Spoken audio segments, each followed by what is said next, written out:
സ്ത്രീകളെ ഏറ്റവും അധികം ബഹുമാനിക്കുകയും ഏറ്റവും സന്തോഷത്തില് രസത്തില് തോളിൽ കൈയിട്ട് ചേർന്ന് സംസാരിക്കുകയൊക്കെ ചെയ്യാൻ പറ്റുന്ന ഏത് പാതിരാത്രി നമുക്ക് അദ്ദേഹത്തിനെ കോണ്ടാക്ട് ചെയ്യാൻ പറ്റുന്ന വളരെ നല്ല സൗഹൃദം സൂക്ഷിക്കുന്ന ഒരു വ്യക്തിയാണ്. ഇതിന്റെ എല്ലാം പിന്നിൽ നീന കുറുപ്പ് എന്ന് പറയുന്ന ഒരു പെർട്ടിക്കുലർ വ്യക്തിയാണ്. ടിനി ടോം എന്ന് പറയുന്ന വ്യക്തിയെ നിങ്ങൾക്ക് എല്ലാവർക്കും അറിയുന്നതാണ്. ഞങ്ങൾക്കൊക്കെ മുൻപേ എന്താ പറയുക, ഉത്സവ പറമ്പിലും അമ്പലപ്പറമ്പിലും ഒക്കെ വളരെയധികം പ്രോഗ്രാംസിലൂടെ അദ്ദേഹം വന്ന് TV ഷോസ് ചെയ്ത്, എനിക്ക് തോന്നുന്നു എന്റെ നായകനായിട്ടാന്ന് തോന്നുന്നു അദ്ദേഹം ആദ്യമായിട്ട് സിനിമയിൽ അഭിനയിക്കുന്നതല്ല, നായകനാവുന്നത് എന്റെ നായകനായിട്ട് പേരിനൊരു മകൻ എന്ന പടത്തിലാണെന്ന് തോന്നുന്നു. അതിനു മുമ്പ് ഏഷ്യനെറ്റിന്റെ TV ഷോസിലൂടെ ഒക്കെ ഞങ്ങൾക്ക് പരിചയമുള്ള വ്യക്തിയാണ് ടിനി ചേട്ടൻ.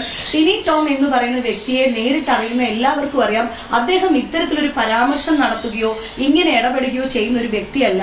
സ്ത്രീകളെ ഏറ്റവും അധികം ബഹുമാനിക്കുകയും ഏറ്റവും സന്തോഷത്തില് രസത്തില് തോളിൽ കൈയിട്ട് ചേർന്ന് സംസാരിക്കുകയൊക്കെ ചെയ്യാൻ പറ്റുന്ന ഏത് പാതിരാത്രി നമുക്ക് അദ്ദേഹത്തിനെ കോണ്ടാക്ട് ചെയ്യാൻ പറ്റുന്ന വളരെ നല്ല സൗഹൃദം സൂക്ഷിക്കുന്ന ഒരു വ്യക്തിയാണ്. അപ്പം അദ്ദേഹത്തിനെതിരെ ഇത്തരം പരാതികൾക്കെല്ലാം ഉറവിടം എന്ന് പറയുന്നത് ഞങ്ങളുടെ സെക്രട്ടറിയും ഇപ്പൊ ഈ പറഞ്ഞിരിക്കുന്ന എല്ലാ കഥകളുടെയും പിന്നിൽ നിങ്ങൾ ശ്രദ്ധിച്ചാൽ മനസ്സിലാവും. ഇതിന്റെ എല്ലാം പിന്നിൽ നീന കുറുപ്പ് എന്ന് പറയുന്ന ഒരു പെർട്ടിക്കുലർ വ്യക്തിയാണ്, അല്ലെ?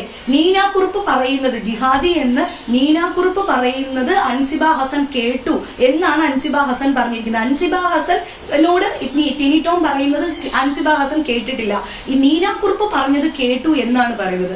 ഇനി അൻസിബെ പറ്റി ഞാൻ മറ്റൊരു കാര്യം പറഞ്ഞുതരാം. ഞങ്ങളുടെ എക്സിക്യൂട്ടീവ് കമ്മിറ്റി സ്റ്റാർട്ട് ചെയ്ത ദിവസം ഇപ്പോഴും എക്സിസ്റ്റിംഗ് ആയിട്ടുള്ള ഞങ്ങളുടെ ഒരു കമ്മിറ്റി മെമ്പർ, ആ കമ്മിറ്റി മെമ്പർ